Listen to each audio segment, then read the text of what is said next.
විශ්වවිද්‍යාලයේ ක්‍රීඩා භූමියට සැපැමිණි ඇතිනා දෙව්දුව ඇගේ පරිවාර කුමාරිකාවන් යෙහෙළියන් සමග අපගේ විදුහල්පතිතුමිය කරා ළඟා වෙමින් තිබෙන මොහොත.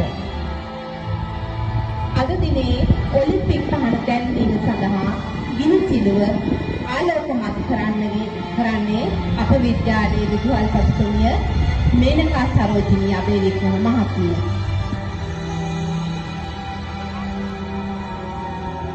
අපේ විද්‍යාලයේ ඇතිනා දෙව්වන අපගේ විදුහල්පතිතුමිය අතින් ඔලිම්පික් ගිනිසිලුව දල්වා ගන්නා ඒ සුවිශේෂී මොහොත. දැමුණු ගජබා සිංහ නිවාස තුනේ ක්‍රීඩා නායක නායිකාවන් විසින්